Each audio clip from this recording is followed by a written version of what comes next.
Bom pessoal, hoje eu vou ensinar como criar um GIF, beleza? Primeiramente vocês terão que ter uma imagem. Então, se não quiser fazer com imagem, deixa só a letra, beleza? Aí eu tenho uma imagem aqui, vou pegar ela. Essa imagem aqui, vamos tirar o fundo dela. Seleciona aí a Magic Wand Tool, seleciona o fundo, dá um delete, ok? Seleciona essa parte aqui também, essa outra, pronto. Ctrl D para desmarcar a seleção. Pronto, agora vamos lá. Deixa assim nessa posição mesmo, ou se quiser, se a letra for muito grande, coloca mais pra cima. Depois você vem aqui, ó, em Texture, escreve qualquer coisa que você quer. Eu vou escrever teste 1, está em branco aqui, ó. Tá em branco, você muda a cor. Você muda a cor da sua fonte. Eu vou colocar azul. Opa, escrevi errado aqui. Teste 1, beleza? Você alinha aí com o boneco. Pronto. Agora você cria uma nova frame, beleza? Na frame, aí você volta lá na outra, na frame 1, dá um Ctrl A, Ctrl C, beleza? Vai na frame 2, dá um Ctrl V. Aí você vai mudando a cor da fonte, ó, assim, ó. Vou colocar um branco, não, branco não.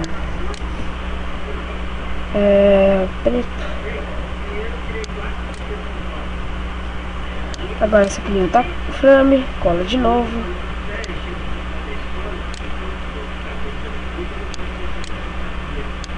Aí, ó.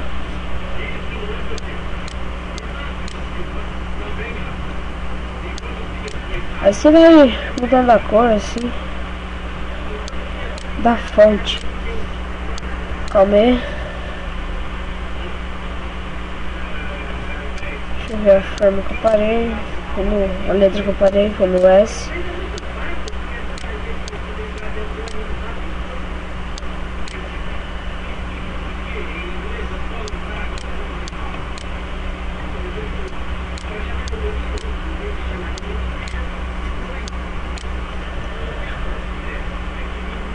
Pessoal, essas animações é bem vendida no chat.com.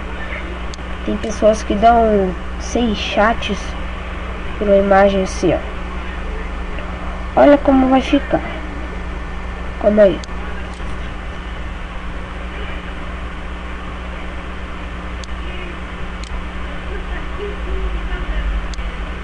Vou mudar esse último aqui. Fazer outro.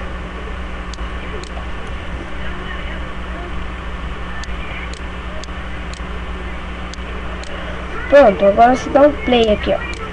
Olha como vai ficar. Animação bem legal aí, ó. Teste 1. Beleza? Tem como melhorar aí. Eu tô fazendo aí porque meu tempo é curto. Aqui o YouTube só aceita 10 minutos de videoaula. Eu não quero ultrapassar isso. Você pode estar modificando aí também várias coisas, trocando a cor. Não precisa ser da cor azul e preto. Eu só fiz porque me veio na cabeça agora, beleza? Você escolhe aí o que você quer. Aí, beleza? Quero que entre no meu blog. No meu blog aí vocês podem estar baixando o Macromedia Fireworks, beleza? E tem editores de imagem, lá vai ter 4 minutos de videoaula já. É isso daí. Espero que tenham gostado da videoaula. Não esqueçam de entrar no meu blog e terá mais videoaulas de imagens e como fazer, como criar a imagem, beleza? Até a próxima videoaula. Falou, pessoal.